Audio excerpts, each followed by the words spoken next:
This segment brought to you by Bob Schwartz Financial. Values, commitment, transparency.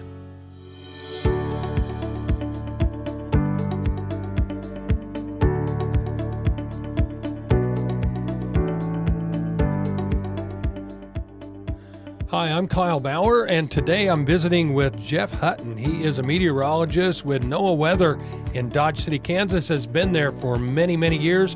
We're talking with him about Kansas weather and Kansas climate. If you look at a climate database, in other words, the high temperature today, the normal, if you want to call it the normal, and remember, normal is nothing more than an average of extremes, and so the averages that we're taking is a 30-year period. And so right now, the National Climatic Data Center uses the years 1981 to 2010. So whatever happened in that period, 1981 to 2010, that's what we're basing the normal or average off of. So, for instance, let's just look at Dodge City, the April precipitation. So if you go from that period, about 2.25. If you would take a period, let's say 1971 to 1990, or 1971 to 2001, it's going to be different. So it's kind of a moving average, if you will, but it's based on those periods, 71 to 2001, 81 to 2010, and then soon 1991 to 2020 once we get to that point. So has the rainfall average changed over the period of the time the National Weather in Dodge City, Kansas? I know we've definitely had dry years and wet years, but is it pretty much the same? Actually, you see that if you just take a 30-year moving average, it is actually going up a little bit. And there's still ups and downs within that 30-year period, sure. But I'm looking at the data right now, and kind of the upward trend again is about when we started the irrigation out in the high plains. Well, that's exactly got me to thinking about it. I thought, well, gosh, with all that evapotranspiration, you would think that it would increase rainfall just because there's more moisture in the air that could fall out. And I think part of that's true, and you can go down in the Panhandle too, where they're doing the irrigation, eastern Colorado, a little bit. But still, you can get a weather system, and it's just strong enough. It doesn't matter.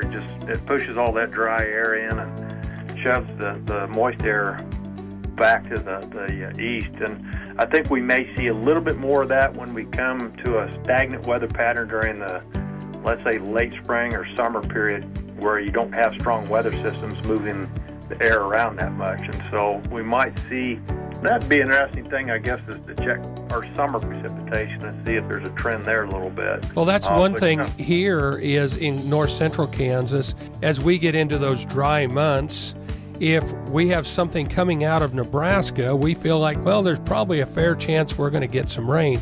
But if we're not in a dry period and it's coming out of southwest Kansas, it's like, we're not very hopeful. Yeah, it's interesting too, we're at the 100th meridian, so we're 100 degrees west of longitude. So if you go north of us, the average precipitation, let's say up at Norton, is a little bit higher than it is right here. And it's simply because late spring, early summer, the moisture comes up from the Gulf of Mexico, has been sitting around the central plains, is actually brought back into western Nebraska. And so, and then you get into a weather pattern where the flow aloft is from west or northwest to southeast.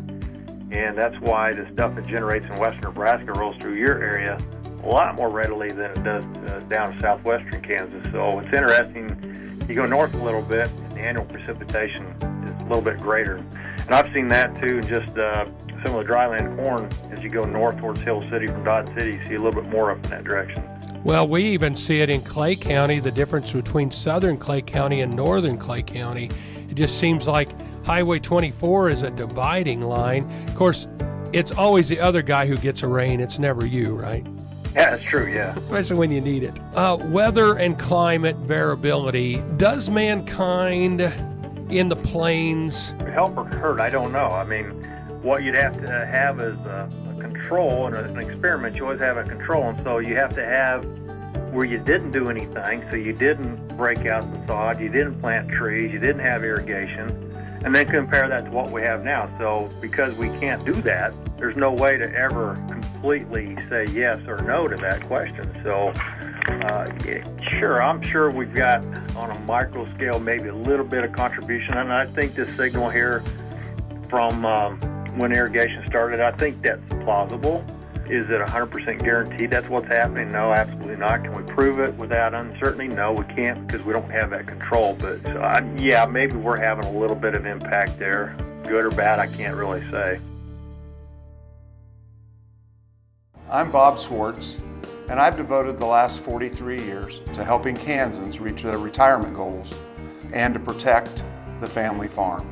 At Bob Schwartz Financial, we believe everyone should be able to live the retirement they've always dreamed of. Our team of professionals can help you create an efficient strategy using a variety of investment vehicles to help you address your financial needs and your concerns. Bob Schwartz Financial values commitment and transparency.